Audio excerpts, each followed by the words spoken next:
1989 সালের ডিসেম্বর ফিলিপাইনের কেন্দ্রীয় ব্যাংকে জমা পড়ে একটি $100 নোট।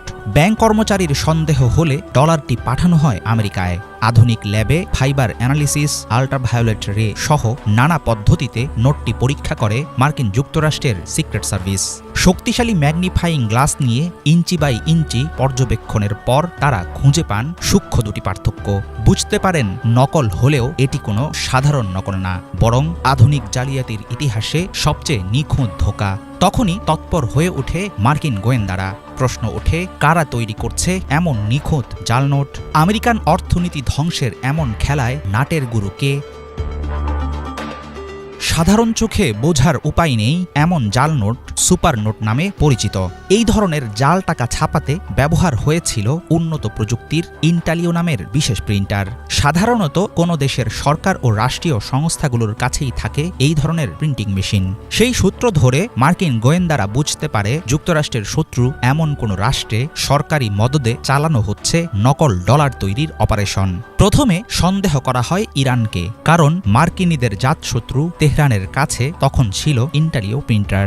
লেবানন ও সিরিয়ার উপরও পরে সন্দেহ। দফায় দফায় তদন্তের পর সামনে আসে রহস্যময় দেশ উত্তর কোরিয়ার নাম। কিন্তু কেন এমন পদক্ষেপ নিয়েছিল কিম জং উনের দেশ? ডলার ছাপিয়ে কি করতে চাইছিল তারা? 1990-এর দশকে সোভিয়েত ইউনিয়নের পতনের পর তেল রপ্তানি বন্ধ হয়ে গেলে ভয়াবহ অর্থনৈতিক সংকটে পড়ে উত্তর কোরিয়া। শুরু হয় বিকল্প উপায়ে বৈদেশিক মুদ্রা অর্জনের চেষ্টা। গড়ে তোলা হয় অফিস 39 নামের একটি গোপন সংস্থা। মাদক পাচার, অবৈধ অস্ত্র ব্যবসার পাশাপাশি তারা গোপনে ছাপাতে শুরু করে নকল ডলার। মার্কিন সিক্রেট সার্ভিসের তদন্তে বেরিয়ে আসে উত্তর কোরিয়ার পিয়ংসং শহরে প্রিন্টিং 62 নামের একটি গোপন কারখানা পরিচালনা করে রাষ্ট্রীয় গোয়েন্দা সংস্থা। সেখানেই ছাপানো হয় নতুন ধরনের জাল super note.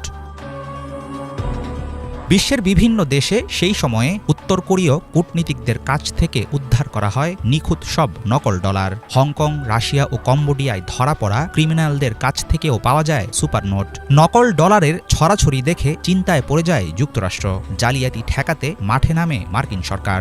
Optical variable ink, জলছাপ, অতি ক্ষুদ্র মুদ্রণ প্রযুক্তির মতো নানা নিরাপত্তা ফিচার সহকারে পুনরায় ডিজাইন করা হয় $100 নোট। রাশিয়া ও চীনে উত্তর কোরিয়ার ব্যাংক লেনদেনের উপর শুরু হয় কড়া নজরদারি।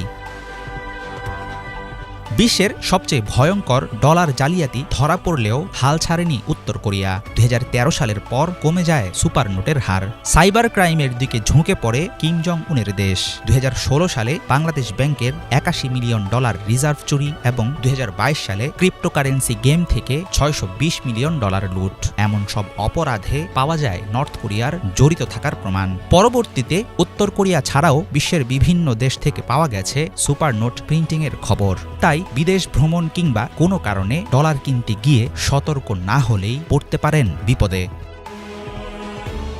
হাফিজুল ইসলাম, বাংলা ভিশন।